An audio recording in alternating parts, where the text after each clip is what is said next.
I'm gonna reroute the thermo drive. Electronic mail failure. Stored forever in a virtual library. Computers can't swim. They can now. The data termites, the website, it's alive. Movies And Mainframes. Hey everyone, and welcome to Movies and Mainframes, the podcast that is going to explore and discuss the representation of technology in media. I am your host, Andy, and with me today is Kevin Sparenberg. How's it going today, Kevin? It's going good. How are you doing, Andy? Doing good, man. Good to see you. It's been a while since our last record. I know. There has been a lull in my life. Things have been sad because I haven't been able to talk geekery and movies with my friends. Yes, and well, we're going to fix that today because today we are going to talk about a really good one. Today we are going to talk about 1996's Independence Day, directed by Roland Emmerich and starring, of course, Mr. 4th of July himself, Will Smith, also Jeff Goldblum, Bill Pullman, and just honestly an all-star cast. Great ensemble in this piece. Let me read a quick synopsis here and we will jump into our discussion. It says, in the epic adventure film Independence Day, strange phenomena surface around the globe. The skies ignite. Terror races through the world's major cities. As these extraordinary events unfold, it becomes increasingly clear that a force of incredible magnitude has arrived. Its mission? Total annihilation over the 4th of July weekend. The last hope to stop the destruction is an unlikely group of people united by fate and unimaginable circumstances. Yeah, it's weird. That synopsis, it's aliens, everybody. If you don't know Independence Day, it's aliens are coming to destroy us all. And yeah, it is. Sorry, 20 plus years later, spoiler alert. Yeah, exactly. Yes, alien disaster film. We all know it. If you haven't seen it, because now I am faced with the reality that there are people joining the workforce that were born after the year 2000. And yes, exactly. It's like, oh my God, you exist. I knew this day would come, just not so soon. But if somehow this slipped past your radar, give it a watch. I mean, for me, it is the quintessential popcorn summer movie. Let's get into it, Kevin. I'm going to assume you saw this in theaters. I saw this in theaters at least twice, to the point where I remember paying in those days, abhorrent amount of money of like $12 a ticket to see it in the IMAX theater. Nice. Yeah. I don't remember if it was IMAX certified, but it was the big theater with the good speakers. Mm-hmm. No, I definitely have my, I saw this in the theater as well and still have that theater memory. It was a good one. It was a good, I mean, it's a perfect movie to watch with the crowd, and just, it was like some of the best crowd ones that I saw. Like it was this and Speed and a handful of other ones where it was just like, dude, this is good. Like everybody's on board. Everybody knows what kind of movie this is. Yeah. Let's go have some fun. You know, when you open those doors into that dark theater, that what you're getting is what you're getting. Mm-hmm. So I'm curious, Kevin, saw it in the theater possibly twice. When is the last time you actually sat down and watched Independence Day? Just before the follow-up came out. All right, research. Okay, so you saw it in 2016. Okay, yeah, and then it had been a hot minute. Obviously, we're recording this in 2024, so yeah, it's been a hot minute. I hadn't sat down to watch it. I'm sure it has been on in the background somewhere. Let me for sure, same. Yeah. That said, going and sitting with the intention of watching it wasn't there until getting prepped for this. And watching it, I'm going in going, everybody, even though they know they're making a popcorn flick, is bringing their freaking A game. Exactly. Oh, it was, everybody was just like, boom, boom, boom, boom. It was amazing to watch. No, that's one of the things I wanted to talk to you about, and we'll just jump right into it. But so this whole, in 1996, this movie comes out. Roland Emmerich before had just done Stargate, I think in like 94 or something. And really, for me, in my opinion, the Independence Day really brought that disaster movie genre back in fashion. Because, for me, like movies are cyclical, just like fashion, where this just reminded me of like, oh, this feels like Poseidon Adventure, or Towering Inferno, or the airport movies from the 70s, which are reminiscent of like the 50s creature features like The Blob and War of the Worlds and them, where it's, just these big ensemble casts filled with stars and they all have to band together to overcome what's happening. And then it seems like once Independence Day happened, hey, it's back in fashion, and Roland Emmerich is really leading the charge on this, becoming like Mr. Disaster himself. But for me, like all these things after Independence Day were like diminishing returns on, and it's in just what you said. It's because the people in this movie are bringing their A game. Sure, there's light comedy touches, but like in any kind of movie like this, but everybody's taking it seriously. Everybody's showing up for the work. And if you compare this movie to like, in 2020, when Roland Emmerich does Moonfall, or 2022, whenever that movie came out, I mean, basic, same type of movie with the same beats, huge ensemble cast, but there's just something missing. And I think it's because those actors aren't taking the work seriously. It almost feels like they're in on it. Like, oh, we know what kind of movie this is, so we're going to ham it up in the wrong way. And it's like, no, you gotta play it serious for me. Yeah. This is, and the two that come to mind for me are Volcano, and I think it was Dante's Peak. His Peak. Yeah. Yeah. Because they're basically the same movie, slightly different locale. But you're right. It felt like it was tongue in cheek at times. What was the ice one? Was it The Day After Tomorrow? The Day After Tomorrow. Yeah. That one felt akin as far as like the work the actors put in to Independence Day for me. It just didn't kind of hit the same. I think because although we hadn't seen that, we saw it seemed to be on the end of that crest, that wave that you were talking about, of the cycles of the disaster movies. I felt like that was the last hurrah before you started getting the ones that just kind of ripped off the covers and made slight changes to the names and then hoped people actually clicked on them on Netflix. I know. Yeah.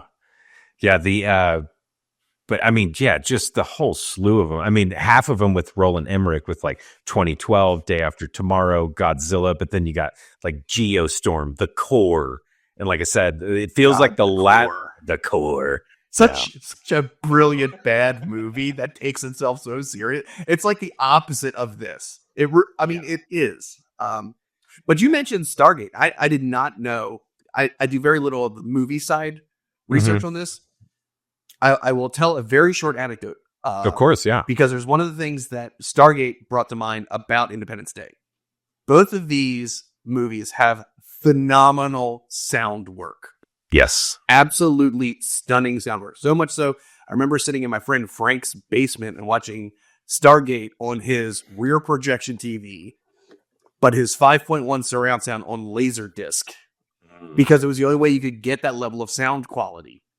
And it was like you could feel your molars shaking during things. And that was the first thing where I was like, we did that. I watched it. I was like, I need this in my life, which is why I'm pretty sure I went back and watched Independence Day in the IMAX good THX certified, whatever it was, the expensive theater, because the oral the oral presence in this is amazing, and part of that brings you closer into the movies and makes you feel for the characters. Yeah, absolutely. Yeah, the sound design on this is ridiculous, and and for me, Stargate and Independence Day for Roland Emmerich, those are the ones that I hold in the highest esteem. And like Stargate for me is it's Stargate podcast all of a sudden, but no, for me, it's like one of those movies where it's like, I can rewatch that movie plenty of times. I still find elements that I really like, but it is for me, it's like, oh, missed opportunities here and there. But at its core, there's something that it's so rewatchable.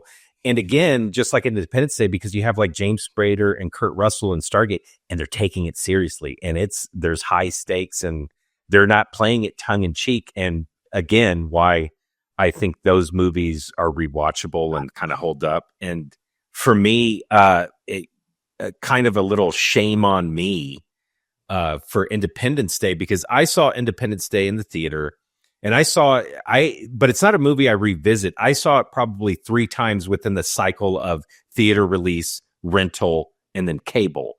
And then I did not visit it again, really, like you said, to sit down with the intention of watching it until actually earlier this summer, because I have 2 young daughters, and I was like, oh, I'll show them Independence Day. I saw it like on HBO, and I was like, oh, it's a fun, thrilling movie. They might have fun with it. And they did. But Independence Day for me is kind of one of those shame on me's, because when I think about the movie, I think, oh, this movie's cheesy. It's not that good. It's real silly and stupid and dumb and big and loud. But then whenever you actually sit down and watch it, dude, I can't help but get sucked in. Mm-hmm. And I'm like, oh my God, no, this movie is good. Like, it's exactly what it needs to be. It stays in its lane, and it's perfect. Yeah, it doesn't. Well, I guess we would classify this as man over nature. Yeah, but it feels perfect from a macro point of view. right. If you look at it micro, you're always going to be able to pick things apart, of course. Mhm. Yeah. But I agree with you. Like, from the outside, but same. It's like, oh, it's Independence Day. Everyone's seen Independence Day. Yeah, it's schlocky. We always pick apart the things we don't like. And yet, if you sit down and you don't second screen and you watch the movie and you suspend enough belief that you do with any movie, Mhm. you're sucked right in. Yeah. You are 100% sucked right in. Even when Will Smith does characteristically Will Smithy things, you know, and everybody else. But the speech at the end is just one of those things that just people can't quote that speech and me not have some heartstrings pull without. It's not possible for me. No, Bill Pullman Nailed it. just perfect. And when I was doing research on this, Bill Pullman, man, he actually like put in, I mean, and it shows up on screen, but he actually put in a lot of work. Like, he was reading certain biographies on public figures and watched a whole bunch of speeches and everything. And like, there was even, you know how the mic does feedback and cuts out like for the first line of his speech, and he's figuring that out. That was something from, and I don't have it in front of me, but that's from a very famous speech.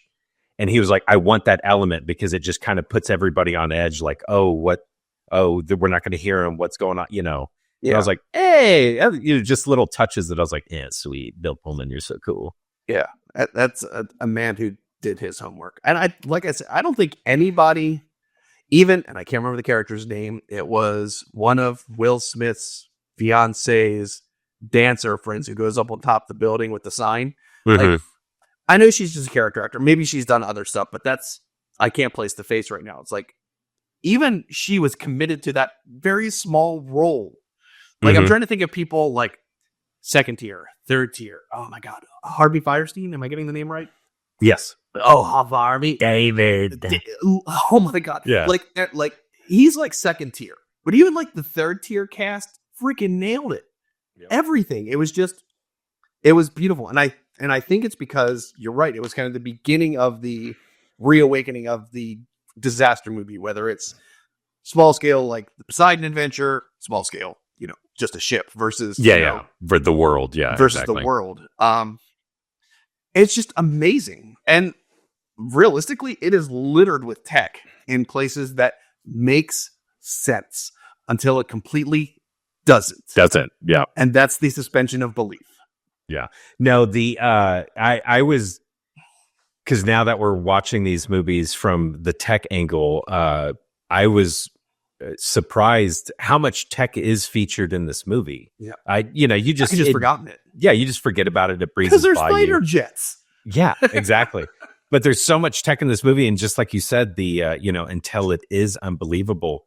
And really, from a technical standpoint, the only real issue I have with this movie is what everybody talks about with the virus uploading it to the mothership. And it's so annoying because there's 2 deleted scenes. Yes. Yeah, I watched them. That are super short and don't explain everything, but it gives you more of that like okay, I'll buy into that concept. I'll take that logical leap for you. Exactly. Because you're entertaining me. Yes. Because what they It's present part of the is contract. Yeah, because what they present in the final theatrical edit is just like, oh, hey, I'm going to upload. Literally, I'm just going to get my PowerBook 5300, and I'm just going to interface with the mothership and upload a virus. Like what? But there's 2 deleted scenes, listeners. If you don't know about these, they're on YouTube. Just go watch them. Yeah, and it shows that Jeff Goldblum's character David, he's able to decipher the signal, which they talk about a little bit because that's when he finds out there's a countdown. But that signal recognition, and he gets time in the cockpit of that spacecraft where he talks about like, oh, I recognize that signal because I deciphered it. I think I can interface with it and, basically write a code, a virus for it. And like I said, it's just a little bit more of a buy, and you're like, okay, cool. And it would have added legit 45 seconds more to the movie. So it's like, oh, why don't you keep that in? It would have been a good explanation. And there's even good spots. You can tell where it was cut out. If you see them, you're like, okay, that was just before they went outside and one of the Baldwins is like shooting.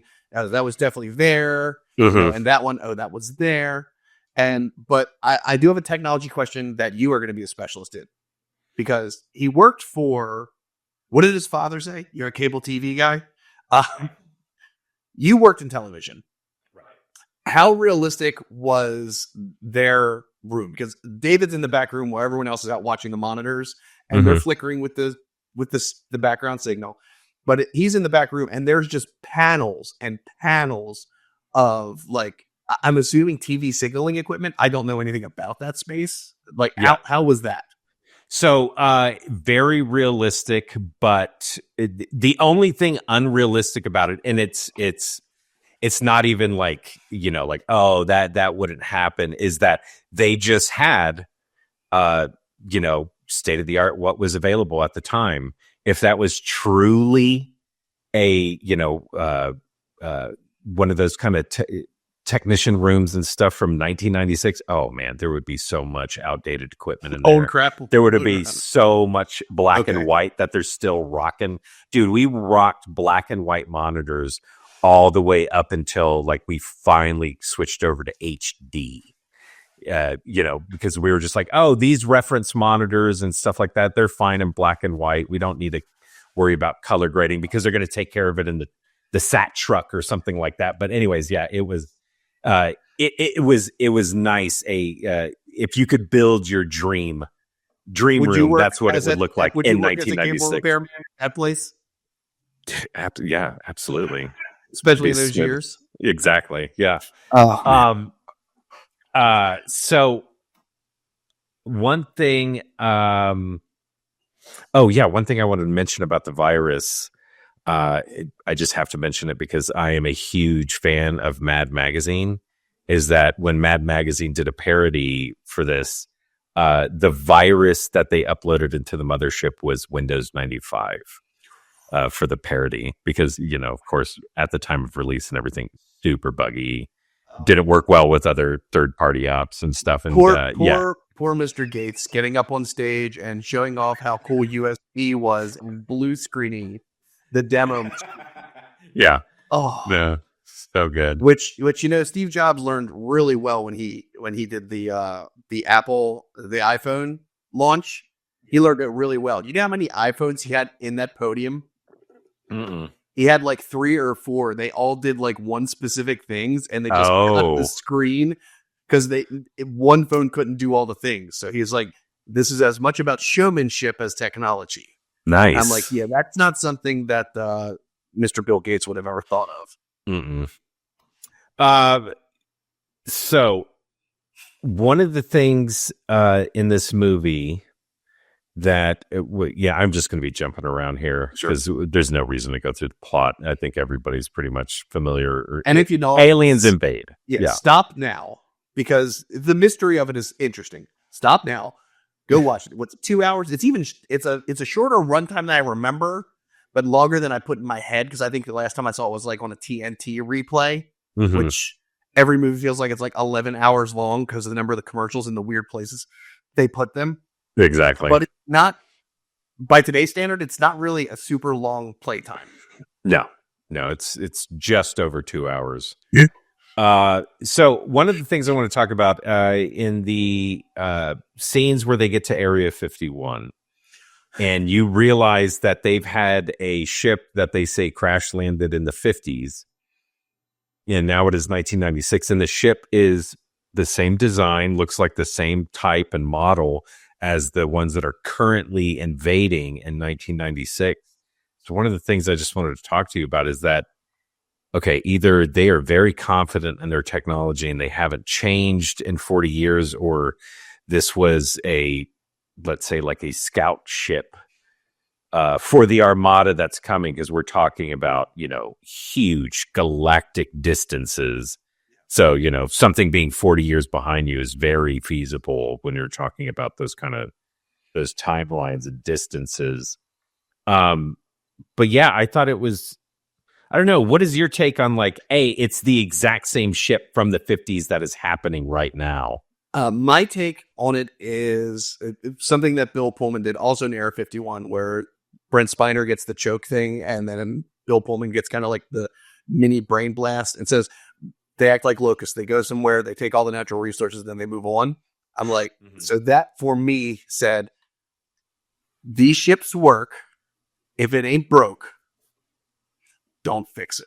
No, that's a good point. I forgot about their locust style, attack. So yeah, they're not even coming from their home world, most likely. They're coming from the previous system, who knows how long they've been doing this. No, it's a really good point. One thing I wanted to point out in Area 51, I obviously did not recognize it. I just found it in all my research notes. But a lot of the big computer hunking panels and stuff in there for Area 51 apparently were components of an IBM AN FSQ7 combat directions central computer that was built in 1954. And it was to protect the U.S. from Soviet bomber attacks. And just to show how far technology has come, it was the largest and heaviest computer system ever built at the time. The full system weighing 6,000 tons.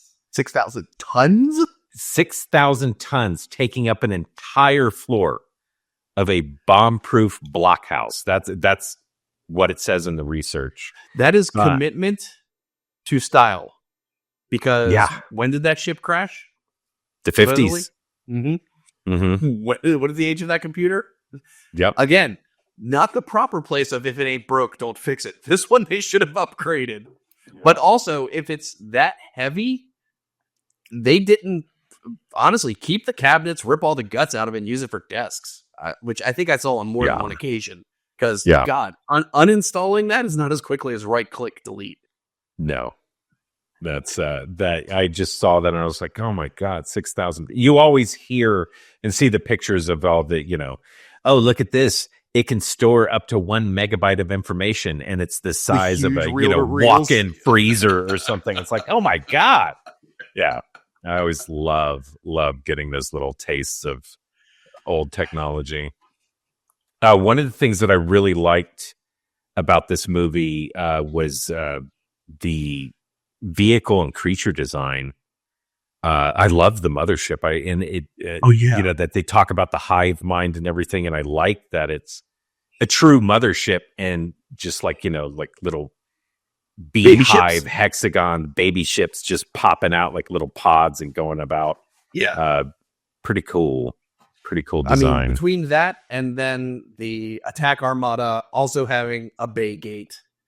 And even the way that the ships re-interfaced with their deployment level, when they come in and basically just grabs the top with a hook. And I'm like, that's genius. Why do we not do that? I was like, because we got to get the people back out of them. They don't have to because their exosuits just kind of do all of their things for them. Right. And I guess I just don't need to walk around. It's just... like the creature design is good, the spacecraft is good, the We didn't notice it because it was behind Saturn. I think that's what it said, or it's approaching. And there's only so much early defense you get when you're not expecting alien attack. And I don't think anyone today is generally expecting alien attack. I mean, there's always going to be some kooks, but how far out can you legitimately see? How much warning are you going to get? What's their speed? Because the way those ships were coming in, at least the mothership, the way they were doing it, it felt like that thing was moving fast. I mean, it was trucking from getting behind the moon to low Earth orbit in less than a day. I mean, Yeah, for sure. It's moving, but it's not like sublight speed. Like, we're not rating it in fractions of C yet. It could still be in the tens of thousands of miles per hour or hundreds of thousands of kilometers an hour.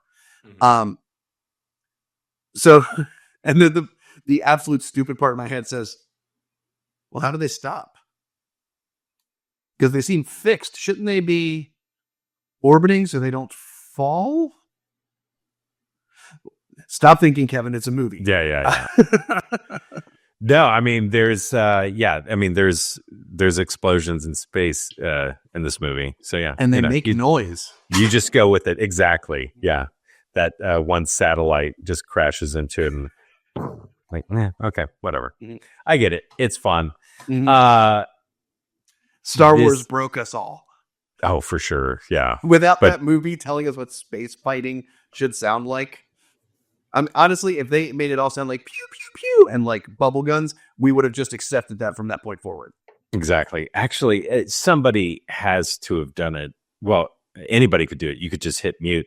But I think it would be fun to have an edit where whenever you're seeing outside, like take an edit of Star Wars, when you're seeing outside of a ship, you hear nothing. When you're in the cockpit, you'll hear the talking and stuff like that. Yeah. But, and maybe the shaking and the rattling and the bumping. Yeah. Yeah. The equipment's only going to be tied. They're rebels. It's only going to be tied down so good.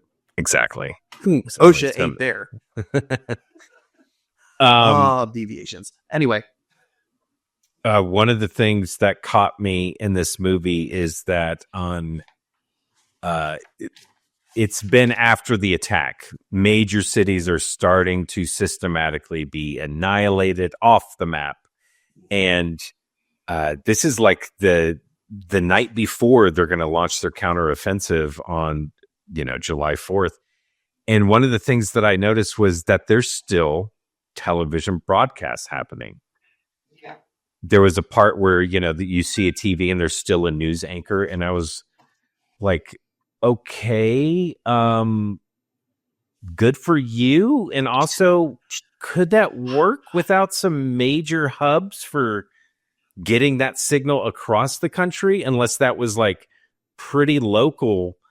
Your network hubs have been destroyed if they're taking out major cities. I mean, they've already destroyed New York. They've already destroyed LA and Washington and stuff. So it's like, okay, they hadn't gotten to Houston quite yet. So anyways, but that was the thing I noticed whenever they were in the Area 51. It's like, hey, there's still a television broadcast happening. Either that's super local or, there's still enough affiliates to get that signal bounce from network. Yeah, they're hopping. Yeah, it's like this is Jeremy Irons coming to you from Des Moines, Iowa. How are you watching that in Arizona? Yeah.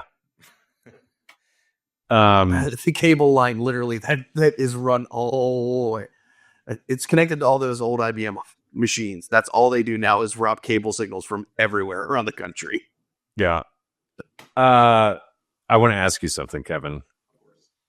If your plan, you have an alien ship and you have an arsenal of nukes at your disposal.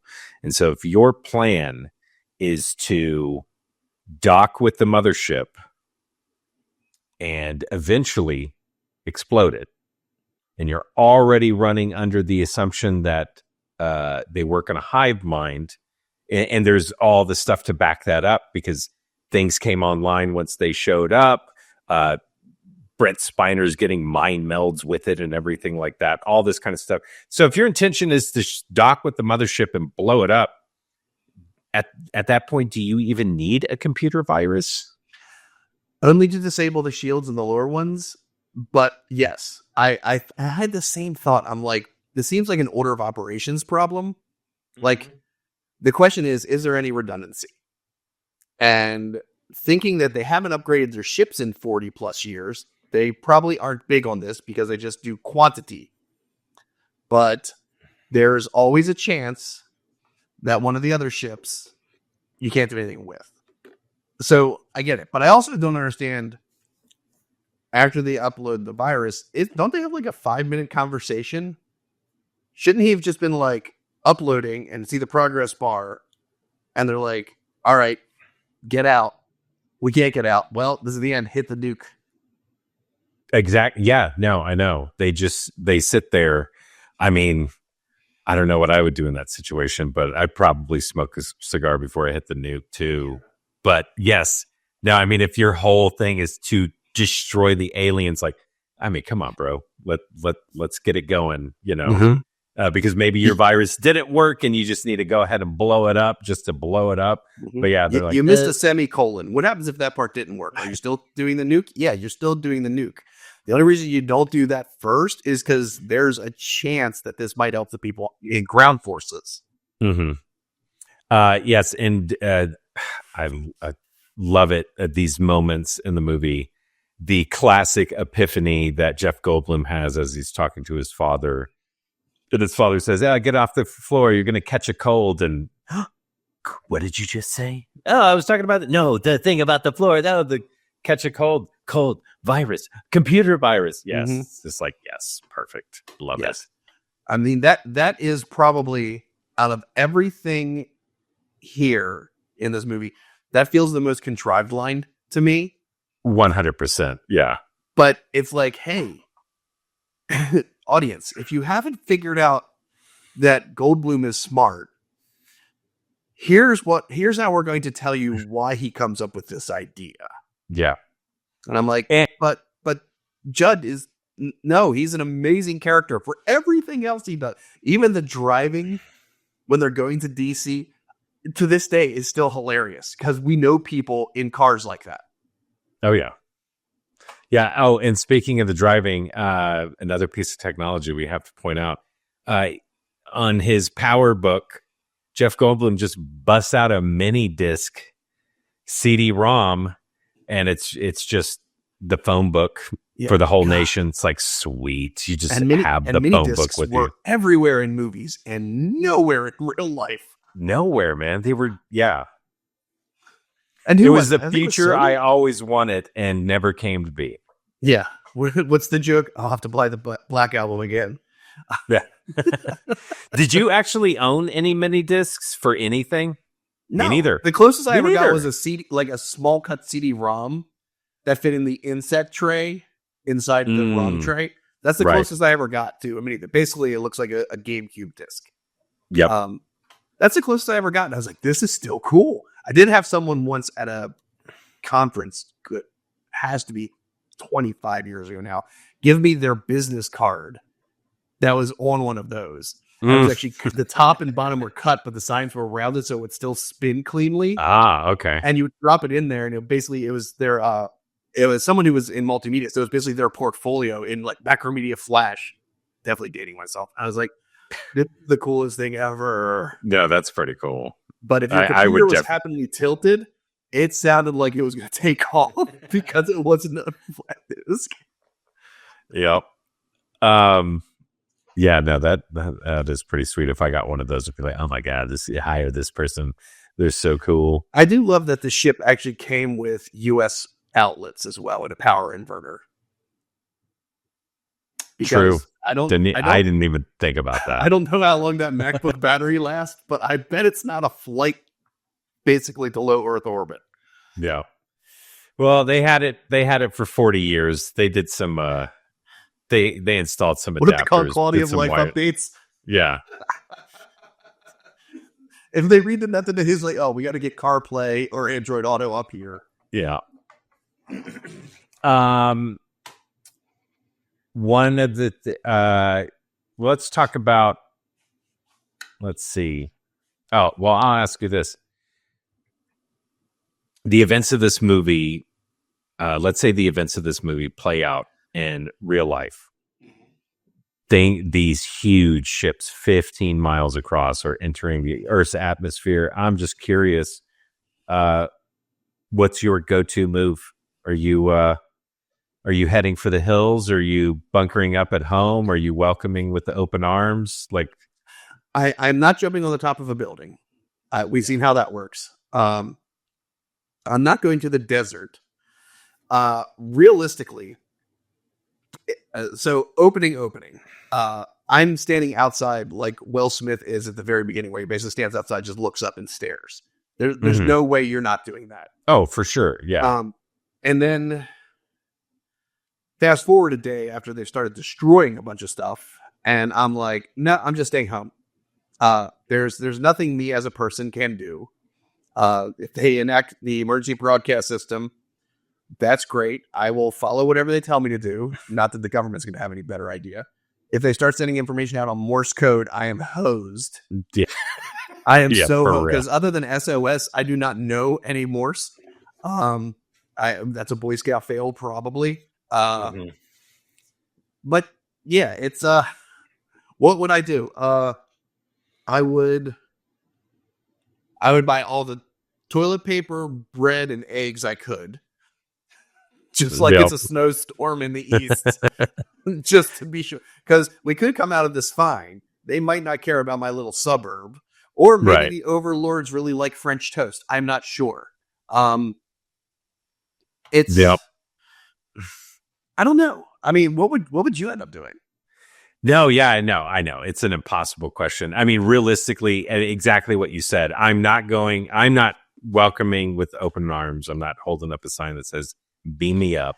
I'm definitely not going into some crazy survival mode of like, I'm headed for the forest or whatever with my, doomsday prep kit, because it doesn't exist in my house. So yes, I'm just bunkering up at home and watching newscasts until I know what to do. I think there's a military base that's in town. I might head to that at some point, because at least like it's a layer of protection, or it's a target on my back. Just depends on how it plays out for the next 12 hours. But for sure, that first 12 hours or a day, however long it lasts, like, yeah, I'm staying at home, peeking through the window like some creep neighbor, like, it's still there. I don't know. Pulling down the blinds one at a time, peeking out. Yeah, I know people that would 100% say, well, we're hosed, and they would immediately grab their, like, and these are healthy people I know, they would grab, like, their backpack and go out to the middle of, like, the wilderness in, like, Utah and just sit on a spire and just watch the rest of the world and just reflect on their part of the universe. And I want to, sit at home surrounded by the things I know. Just because I am a shallow, small human being and I like my things. I want comfort. Yep. Speaking, you had mentioned you watched this movie before the second one came out. So you watched Independence Day Resurgence? Yes. Yeah. I knew it wasn't going to be the second one, or it wasn't going to be the first one. I knew 100% it wasn't going to be the first one. Knew it going in. Even if they got most of the cast back, it could not capture that cinematic change. That said, I didn't expect it to be worse than Pacific Rim. Dude, it is such a turd. It is so bad. And I have not seen a movie with that size budget with such bad visual effects. There were parts that straight up looked like unfinished chroma key effects in it, where it was like, dude, I can see the green halo. Yeah. Like, your clipping is off. Like, what is going on? It was such a bummer to watch, because the first one's so much fun in the theater and everything that we, with a hint of irony, we're like, let's go see research, all of us walked away with like, oh my God, just such a bummer. We walked in with hope it would be okay. Yeah. And we walked out without it being okay. It was a net I don't often say this about movies. In fact, I very rarely say it about movies because there's always something entertaining and redeeming in almost any media. I walked out of that feeling as if I lost that time. Mm-hmm. 100%. And there's very few movies, TV shows, books, comics, anything that I will get into that I'm like, well, that was a literal waste of time. I mean, people always say it. Yes. And to a large point, that's the way they're feeling. It's an emotional response when they first leave or put something down. Even reflecting back, I feel like I wasted that time. I did try, after I watched Independence Day, ID4. I remember all the ads. Oh, when I watched it, I was like, this is not the fourth one. I was like, oh, the 4th of July. Got it. I tried to watch Resurgence just to make sure slightly younger Kevin was in the same opinion that today Kevin is. Yes. And if anything, today Kevin, after doing some like of my own video editing, is seeing the stuff you're talking about. The audio is not brilliant. The effects, they try to overdo the effects. And because of that, mistakes were made and it got sloppy. Mm-hmm. And all I kept saying is like, wow, they had a deadline for this. Yes. And I was like, I don't like, there were a lot of people that review bombed it just for review bombing. But I was like, no, it earned its Rotten Tomato. It earned its Metacritic. It was a complete and utter waste of time as far as I'm concerned. Completely agree. Yeah, it was, such a bummer. You mentioned the ads, ID4. I mean, thinking about it now, it makes sense, but I didn't really realize until my research that this movie really kicked off the whole Super Bowl ad, which is now just commonplace. But they really leaned in, and they spent $1.3 million to air an ad in the 1996 Super Bowl for a movie as opposed to Budweiser. Exactly. Yeah. And it was this movie that really kicked off that trend of like, for the Super Bowl, you're always going to see at least a trailer or two now, these big summer movies coming up of like, Wolverine and Deadpool or whatever, or something like that.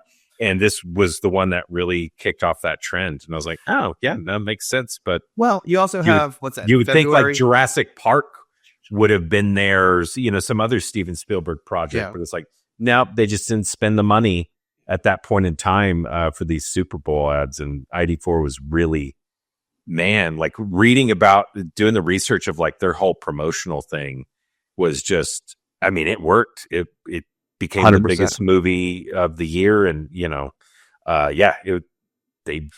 are the ad geniuses that came up with this one? Yeah. They did their job and did it perfect. Yeah. Well, I mean, it's 6 months before the movie actually comes out. Because Super Bowl is February-ish, second week, February, third week. And then you got 6 months essentially until July. You have just shy of 6 months, if we're being honest. That's still plenty of time, providing you're at a point in post-production to clip together something to hook people. Right. And if you get promotion out that early and it looks that good, then people are going to wait for it with rising anticipation. I wonder what it would have been like in today's world where everybody and their brother has a YouTube channel to spoil everything. Yeah. If it would be as good. And I have a fear if I was today me, I wouldn't enjoy the movie as much. Forget the advanced technologies, but the fact that the media gets blitzed to us so much so quickly that there'd be this YouTube channel talking about this thing they saw in the clip, this one talking about these people that are in it, and I would get oversaturated with it. But by the time I sat down for it, I would be meh. Yeah, no, I agree. I purposely now, because of all these, promotional cycles on social media and just regular news, regular media as well. I now purposely avoid it because, like, I was looking forward to watching Deadpool versus Wolverine. I was looking forward to seeing that movie. I knew it was going to be fun. I enjoyed the other two Deadpool movies.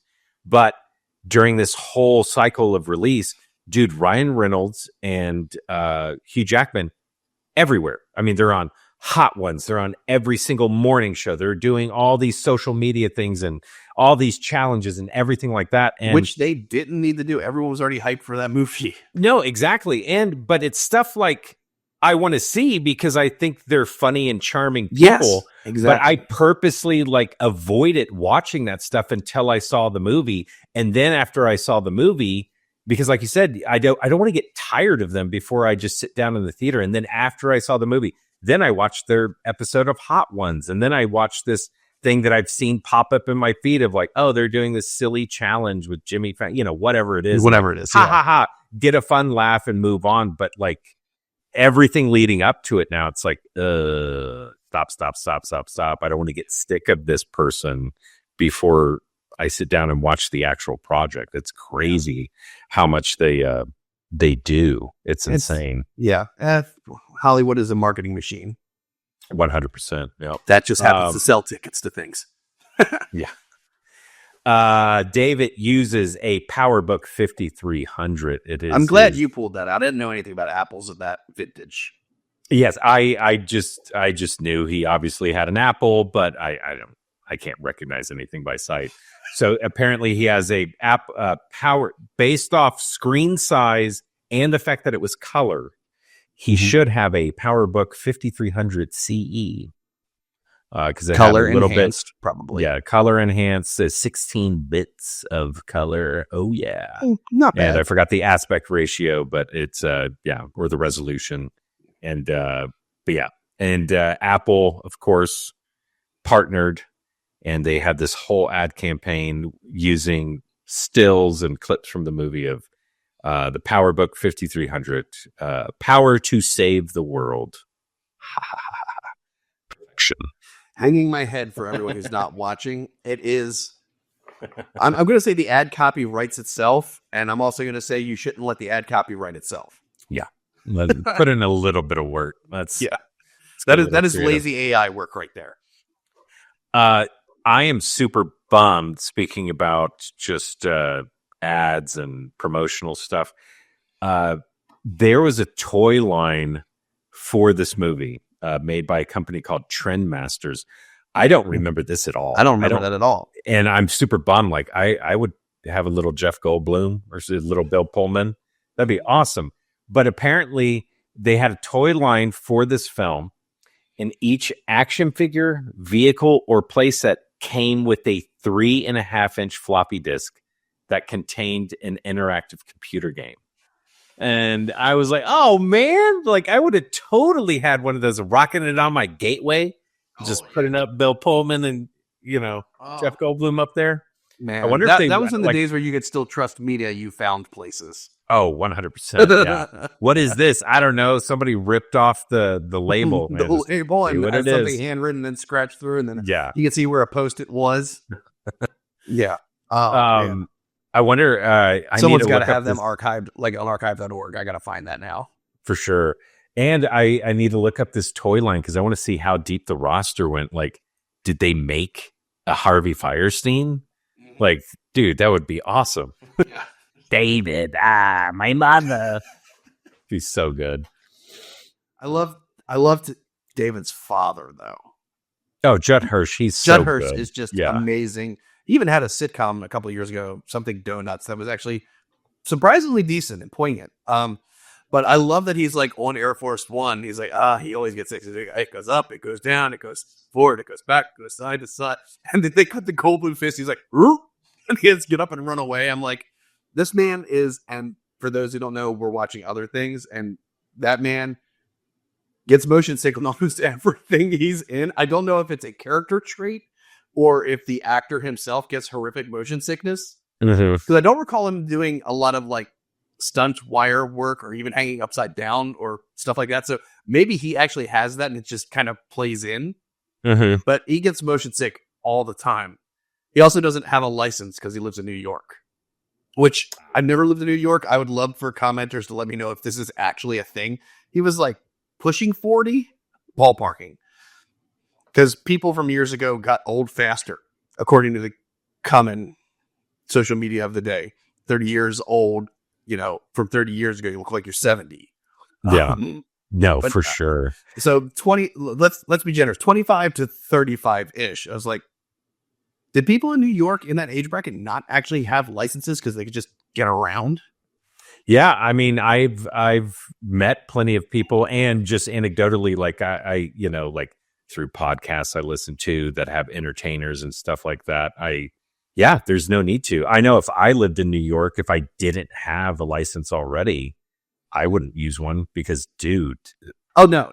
Every time I go there, I mean, it's a 3-hour drive for me. And Dana and I will get on the train, take it from Baltimore's Penn Station to New York's Penn Station, then take the subway everywhere. And we'll normally go see like a Broadway show like once a year and then just take the train back. And so it's a day trip for us. It's great. But no, I've gotten in exactly 0 Ubers and 0 taxis in New York because no. Caveat, I got in one once when I had to go from LaGuardia to Long Island. And I was like, there's no good way to mass transit that one that I could find.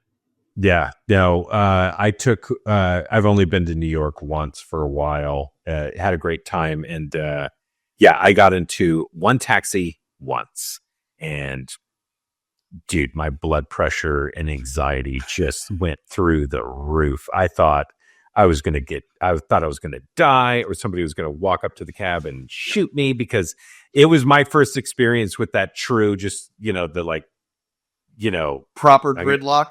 That proper gridlock and that attitude of The aggression. I'm gonna kill you, you son of a. I'll walk in here. Yeah, all that stuff is just like, oh my God, I'm from Texas. We don't talk to people like that. What are you doing? Just shake a fist. I think my favorite thing is last time I was there, my parents drove up, which I love them for doing that. They drove up to visit me when I was still living in Texas and went to New York for a work thing.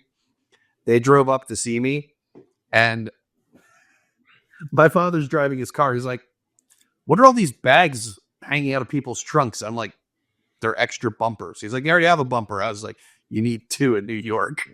He's like, what? He's like, I've only had this car 6 months. I'm like, you didn't have to bring the SUV. You could have brought the sedan. It would have been easier to find parking too. I know. No, I'm sure it happens in plenty of places around the country, but New York and Chicago were the only places I've been to, like visiting, whatever, for a week at a time or something, where it is totally normal for people to just like, hey, you need to move, scoot up. And they're just like bumping your bumper. And it's like, whoa, what? Like that, in Texas, that would not fly at all. But I love the sentiment of it. I mean, there's been plenty of times where I've been like, man, I wish I could just like bump that, like, hey, close the gap, get up there. Like, we're all trying to fit in this one area. What do they say? Rubbin is racing? Oh, wait, we're not racing. Rubbin's racing, Cole. Yeah. Yeah. Oh, God. Go ahead. And I was just thinking, I'm thinking back, and I'm going through my mind all the technology. The stuff from Area 51 was beautifully done. Whoever did the set design there was beautiful. It felt old, but upgraded. The containment room and the adjoining, I'm going to call it autopsy room. It's not some kind of generic medical room. They felt as if like the outside design, like the walls, the structure, felt older than the stuff on the inside of it. And I don't know how they did it. It was a stucco thing or something, or how they lit it. But it felt like this is new stuff in an old place. And you needed that for that location. It worked so well. It was beautiful. Like, the more I watch stuff and the older I get, God, that sounds pretentious, but the more I appreciate the art of the little things in a movie that don't hinder the story. They may not, they may not be a plot point, but they help with the immersion of it. And that's one of the things with the sound design was brilliant. The thrums and the crashing and it was before 7.1, so you didn't have kind of that all over sound, but you still had the 5 points. And it was still incredibly and well balanced. Because a lot of movies then that did 5.1, their audio channel for spoken word was dialed way too low. Yes. You had trouble hearing people talk because they were like, we're making the boom and the bang sounds. You didn't have that with this movie. I watched it from a Blu-ray and I watched it streaming. because I couldn't find the Blu-ray. So I started watching it streaming, and I was like, oh, I found the Blu-ray. I'll watch it on that. And I'm like, no, it's still there. It's still done well enough. But God, I almost want to watch it again just to like see these things again, because it was a mastercraft. It was done. Like, how long was this in development? It had to be 3 years at least. Funny story about that. They were doing press for Dean Devlin, the producer, and Roland Emmerich, the director. They're a team. They've worked together a whole bunch. And they were doing press for the press junket for Stargate. And one of the people asked Roland Emmerich if you actually believe in aliens, or do you think the aliens actually built the pyramids? And because he's like, no, blah, blah, blah. And he's a very visual director. He even says, like, I usually have an image that pops into my mind, and then, I want to explore what that image means and, make a movie out of it.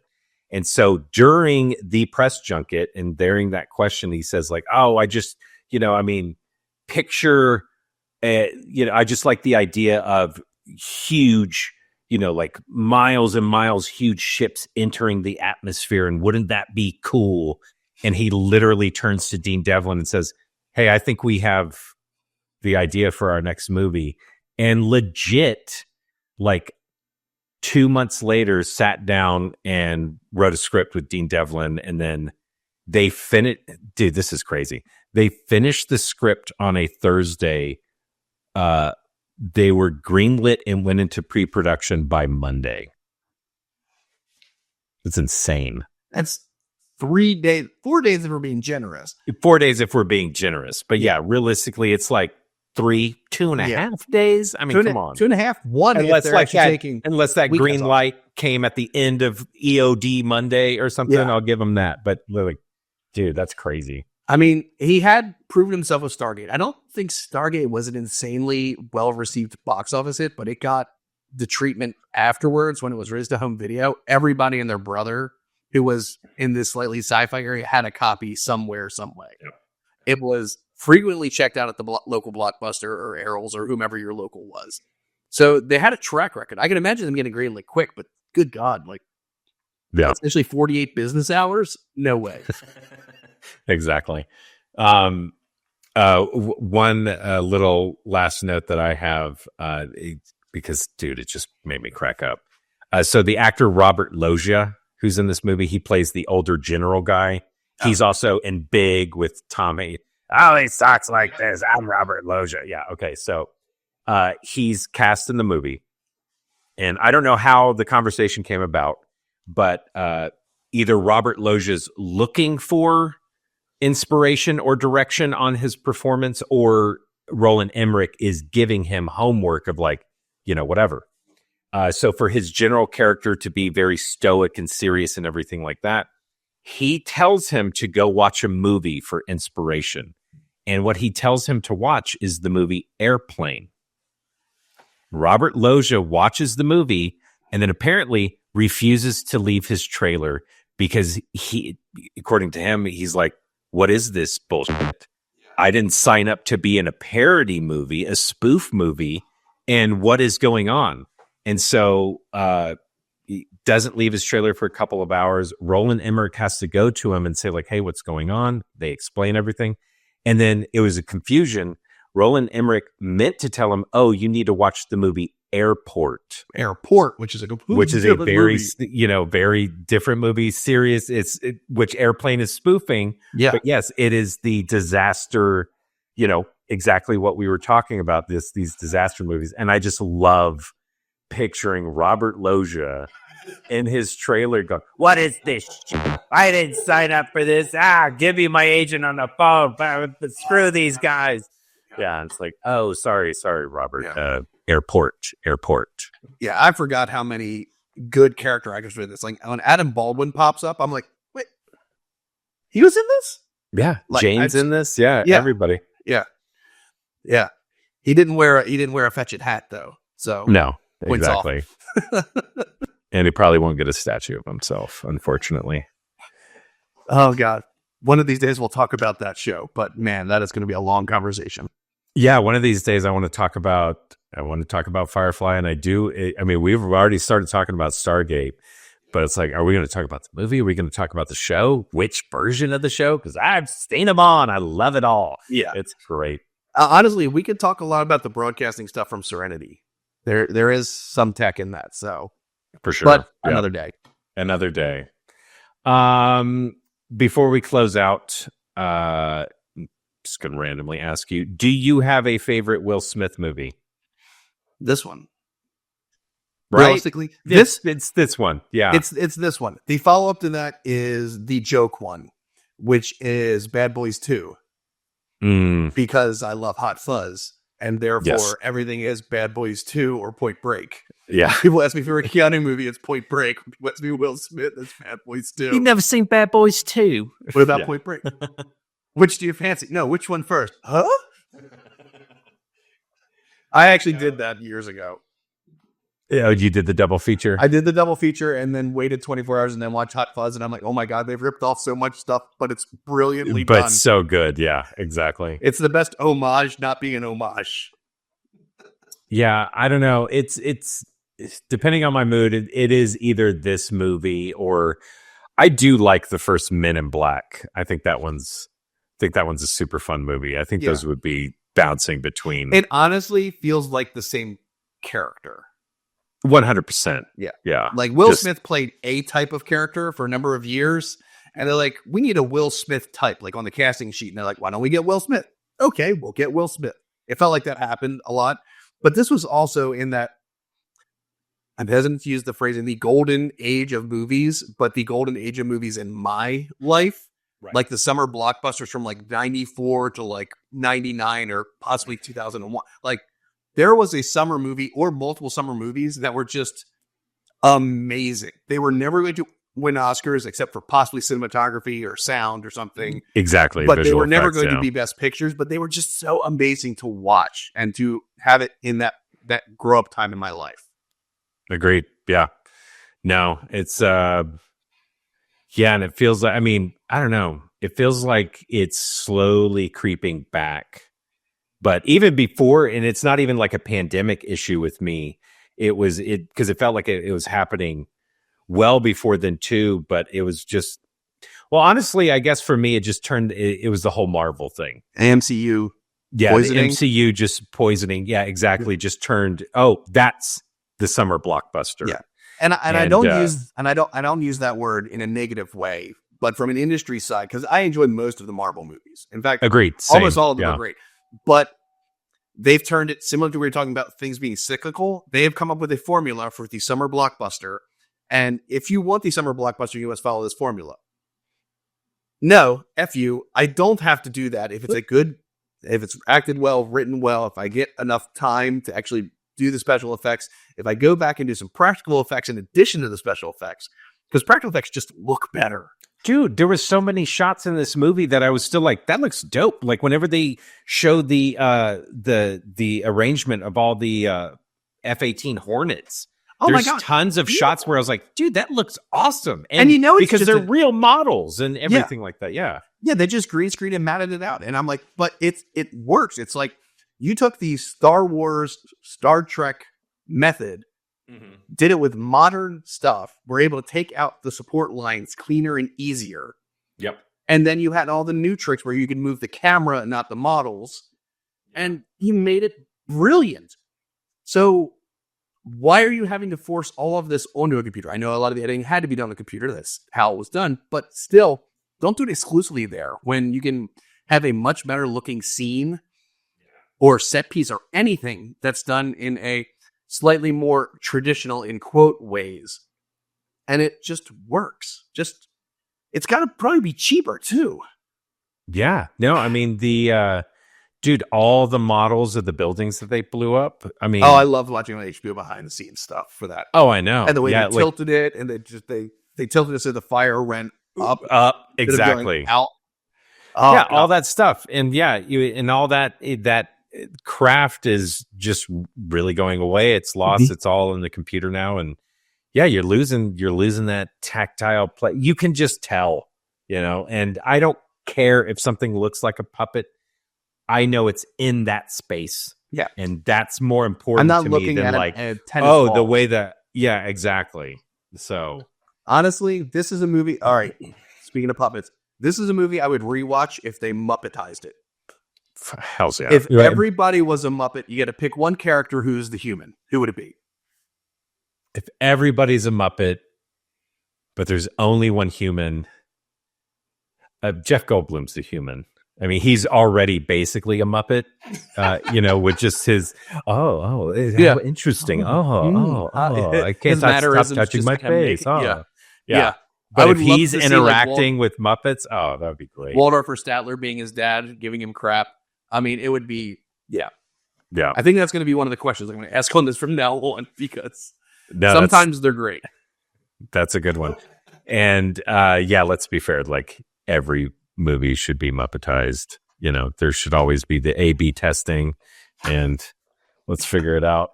Yeah. God, I love the Muppets. When in doubt, throw in a Muppet. Well, Kevin, we can sit here and talk about Independence Day all day, but I know we have jobs to get back to. Thanks again, man, for coming onto the podcast and talking to me. Can't wait for the next one that we do. Spoiler alert. It's going to be another Jeff Goldblum classic, everybody. One that is in a slightly different vein. Yes. Definitely different direction. For sure. So we'll just leave it at that. Kevin, before we go, anything for the listeners to know, where they can reach out to you, anything like that? Sure. If you're interested, I am with a company called Secure Things. We provide software to maintain and monitor IoT devices, specifically physical security devices. I'm available on X at KM Sigma, and I'm on Blue Sky also at KM Sigma. Awesome. Well, great. Yeah. All right, listeners. Well, that's going to do it for another episode of Movies and Mainframes. Thank you for listening. Wherever you are, please rate and subscribe. Help us with that algorithm. And remember, I always want to hear from you. So you can head over to thwack.com and look for Movies and Mainframes. Leave me a comment, and you can always reach us by email at moviesandmainframes@solarwinds.com. All right, everybody, we are going to log off. And until the next time, we will catch you later. Bye, everyone.